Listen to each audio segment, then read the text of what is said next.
तो हम लोग आज 10th क्लास के सेकेंड हिंदी का इम्पोर्टेंट क्वेश्चन पढ़ने जा रहे हैं। तो देखते हैं सेकेंड क्लास का ये जो इम्पोर्टेंट क्वेश्चन है वो किस प्रकार से है।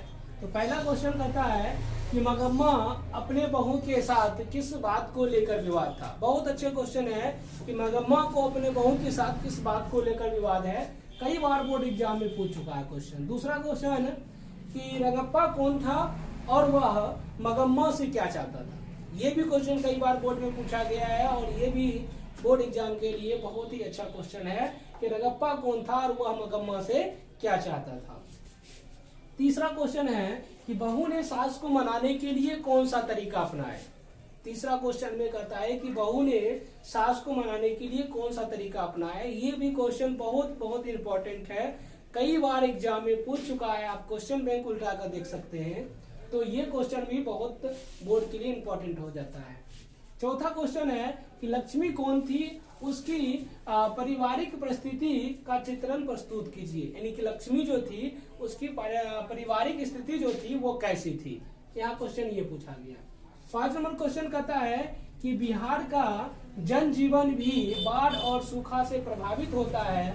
इस संबंध में आप क्या सोचते हैं। यानी कि बिहार में भी बाढ़ सूखा का स्थिति आते रहता है। इस बारे में आप क्या कहना चाहते हैं या इस बारे में आप क्या सोचते हैं। कहानी में उड़ीसा की चर्चा की गई है और क्वेश्चन में कभी कभी बाढ़ में पूछा जाता है। अगला क्वेश्चन है कि मंगू के प्रति माँ और परिवार के अन्य सदस्यों के व्यवहार में जो फर्क है उसे अपने शब्दों में लिखिए। क्वेश्चन में कहता है कि मंगू के प्रति माँ और परिवार के जो अन्य सदस्य है उसमें क्या फर्क आता है उसको लिखना है। ये भी क्वेश्चन इंपॉर्टेंट है।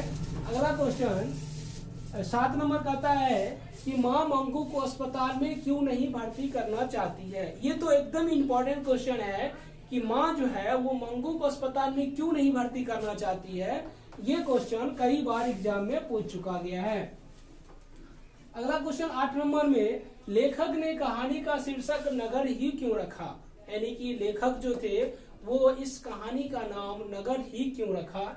ये भी क्वेश्चन बहुत ही अच्छा है, इंपॉर्टेंट है। 9 नंबर क्वेश्चन कहता है कि पार्वती कौन थी और वह शहर क्यों लाई गई थी। ये क्वेश्चन कई बार एग्जाम में पूछ चुका है, इसलिए ये भी इम्पोर्टेंट है कि पार्वती कौन थी और वह शहर क्यों लाई गई थी। 10 नंबर क्वेश्चन है कि बड़े डॉक्टर के आदेश के बावजूद भी पार्वती अस्पताल में भर्ती क्यों नहीं हो सकी।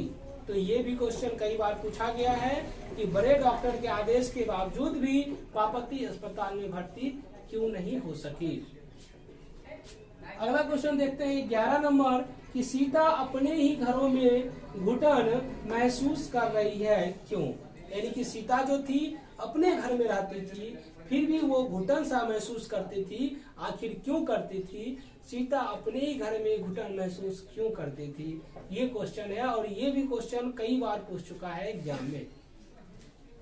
12 नंबर क्वेश्चन कहता है चरित्र चित्रण कीजिए। हाँ, कभी कभी चरित्र चित्रण भी पूछा गया है और पूछता भी है। चरित्र चित्रण करने में मुख्य रूप से ज्यादातर सीता का, बली अम्मा का और लक्ष्मी का, मुख्य रूप से सीता, बली अम्मा और कभी कभी लक्ष्मी का